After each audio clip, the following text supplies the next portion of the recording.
I'm Spencer King. Welcome to JACC Cardiovascular Interventions. We have an interesting paper related to a very important subject.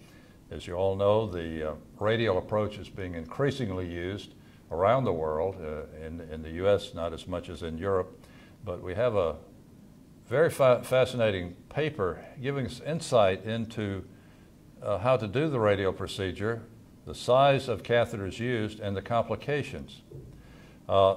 From the Leipzig Prospective Vascular Ultrasound Registry, we have visiting with us today Dr. Madeleine Uleman. And Dr. Uleman is one of the authors of the paper coming in JACC Interventions. Welcome, Dr. Uleman. I want to ask you about your experience, which is a large registry of patients undergoing radial access and prospectively entering patients with two sizes of sheath to see if you could decrease the complication rates. So why don't you give us a brief overview of what you found when you did this investigation? Well, actually, the rate of radial artery occlusions and exercise complication was higher than expected and reported previously, following or monitored by routine vascular ultrasound examination after each transradial procedure. Now, you had 5 French and 6 French Yes. Devices, and you had a lower complication with a smaller sheath size. With that, was there a selection of the smaller and larger sheath size? This was not randomized between the sizes, is that correct? No, right, that's correct. It was a prospective registry, but it was not randomized. So it was up to the interventional cardiologist to use a 5 French sheath or a 6 French sheath size. And in patients with a high likelihood for coronary artery disease or planned PCI, in the absence of large randomized trials, we liberally used 6 French sheaths. Yeah. In particular, in patients presenting with acute coronary syndromes with a higher likelihood of performing the PCI, we used 6 French sheaths. In any other patients, the procedure was performed using 5 French sheaths. So the most surprising thing, I think, to many of us reading this paper was the percentage of occlusions of the artery. Tell us what you found. Well, in patients using 6 French sheaths, the overall excess site complication rate was 33% compared to nearly 14% in patients using 5 French sheaths. In particular, radial artery occlusions were detected in 14% using 5 French sheaths and in nearly 31% using 6 French sheaths. So it's a difference that is statistically significant, and with more complication rate using larger sheath size. Now, most of my colleagues who do this are going to be very surprised that the occlusion rate is that high. What's the explanation for why you found such a high occlusion rate? Well, in the literature, the rate of radial artery occlusions is surprisingly different, ranging from 5 to 38%.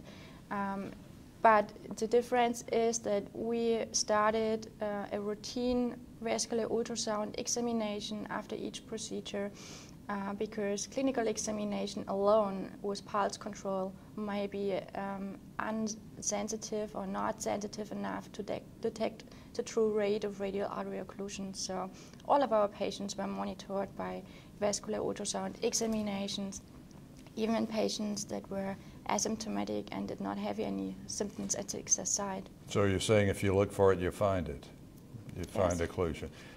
Now, what about symptoms? These people were, most of them were free of symptoms, I take it, but some had symptoms? Yes, patients were complaining about a dual pressure pain at the excess forearm and loss of hand grip force.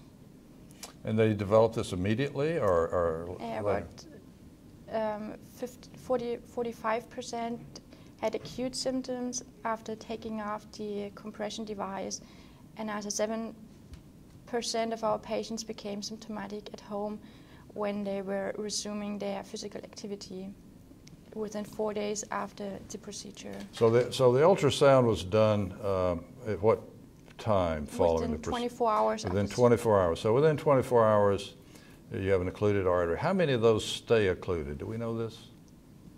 Well, yes, we've performed a follow-up ultrasound. Actually, patients that were symptomatic were treated with low molecular weight heparin. Patients that did not show any symptoms did not receive a heparin therapy. And of those that were treated with heparin, nearly 55% had a complete reperfusion of the radial artery. And of those that were that had radial artery occlusions and did not receive a certain therapy, only 11% showed recanalization of the radial artery in follow-up. So do you now use low molecular weight heparin routinely Yes. in these patients Yes, who are we symptomatic? What about the ones who are not symptomatic? Why not use it in those as well? Well, in the absence of randomized studies, we still do not use it in asymptomatic patients, but in patients showing symptoms, they always get heparin. So some of us would wonder if the artery remains permanently occluded, then it's no longer available for a repeat procedure should it be necessary. So you wonder about that. Well, this is very enlightening and going to be surprising, but it points out again that careful observation of the results is important, and sometimes maybe we're fooling ourselves that we have no problems, and in fact we may be. The radial approach has certainly transformed the patient's attitude toward catheterization. I know that many of our patients are very anxious to have it done from radial approach. Right. When they read your paper, they may say, well, I don't know, maybe I should rethink this, but I'm really applaud your group for studying this in such detail. Thanks for visiting with us, and we look forward to seeing more papers from you. Thank you very much.